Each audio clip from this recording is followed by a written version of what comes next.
Денеска православната црква ги празнува Велик понеделник и светиот маченик Леонид и со него маченичките Хариеса, Никија, Галина, Калкида, Нунехија, Василиса и Теодора.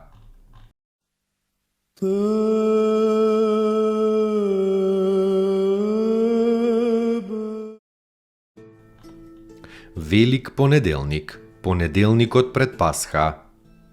На светиот и велик понеделник се сеќаваме на блажениот Јосиф, прекрасниот, се сеќаваме и на од Господа проколнатата и сушена смоква. Почнуваат светите страдања на нашиот Господ Исус Христос, а пред тоа, како на негов праобраз, се сеќаваме на прекрасниот Јосиф. Јосиф беше син на патриархот Јаков, син кој што му го роди Рахила. Омразен од своите браќа, заради некои сновиденија, Јосиф прво бива фрлен од нив во длабока јама, за потоа браќата со крвавата облека да го мамат татка си дека Јосифа го растргнале ѕверовите. Потем, за 30 сребреници, Јосиф бива продаден на исмаилќаните, кои што повторно го препродаваат на Петефри, управникот на евнусите кај египетскиот цар фараонот. Кога фараоновата господја безумно се нафрлила на целомудрениот младич Јосиф, тој не сакајки да направи беззаконие, побегнал, оставајки ја својата наметка. Таа го наклеветила пред господарот и Јосиф бива фрлен во окови и мрачен затвор. Потоа, поради толкувањето на соништата, го изведуваат од затворот, го представуваат пред царот и Јосиф постанува господар на сета египетска земја. На крајот, при продавањето на пченицата, им се открива на своите браќа и благочестиво проживувајќи го целиот живот, умира во Египет, бивајќи сметан покрај другите доблести и заголем во целомудреноста. Тој е праобраз на Христа, бидејќи и Христос страда од неговите соплеменици. Ученикот го продава за 30 сребреници, го фрлаат во темна и мрачна јама во гроб, откаде што самовласно станувајки се зацари над Египет, тоест над секој грев и целосно победувајки го владее над целиот свет и според човеколюбието не искупува со таинственото давање пченица, леп предавајки се самиот себе си за нас и хранејки не со лебот небесен, светото, животоносно тело. Од тие причини сега се споменува прекрасниот Јосиф. Заедно со тоа се сеќаваме и на исушената смоква од Светото Евангелие, бидејќи божествените евангелисти, токму Матеј и Марко, говорат за тоа веднаш по спомнувањето на гранчињата. Таинственото толкување на Исидор Пелусиот е дека смоквата е дрвото на непослушанието, чии што листови престапниците ги употребиле за покривање. Причината за споредбата на гревот со смоквата е очигледен, бидејќи и гревот дава пријатно задоволство, гревовна наслада, но потоа доаѓа горчината на совеста. Всушност, отците тука го ставаат расказот за смоквата заради умиление, како и расказот за Јосиф, бидејќи е праобраз на Христа. Неплодна смоква е секоја душа на која што и е тук секој духовен плод, кој што Господ наутро, тоест после својот живот, не наоѓајки се себе во неа, ја исушува со клетва и ја фрла во оган вечен и таа постанува како некаков исушен столб кој што ги застрашува оние кои што не донесуваат плодови достојни на доблести.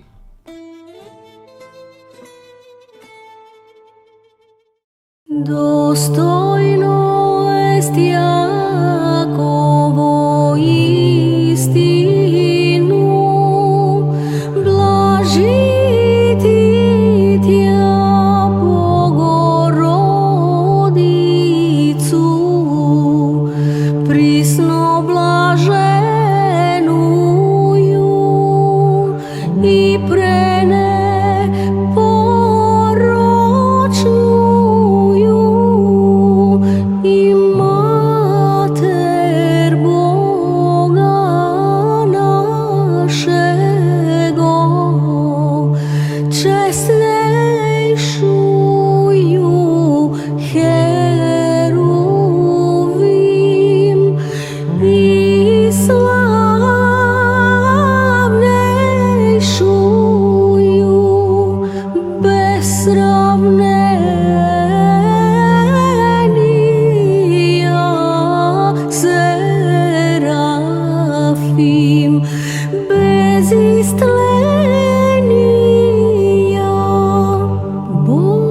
светиот маченик Леонид и со него маченичките Хариеса, Никија, Галина, Калкида, Нунехија, Василиса и Теодора. Фрлени во море, но морето не ги примило. Тие оделе по морето како по суво и му пееле на Бога. Господи, едно боиште истрчав, Господи, и војска ме гонеше.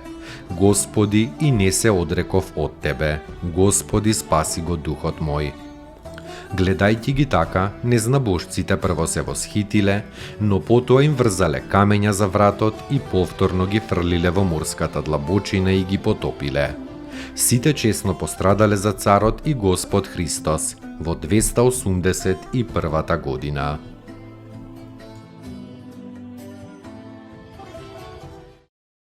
Да исправится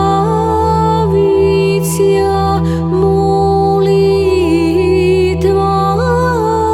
моя, яко кадило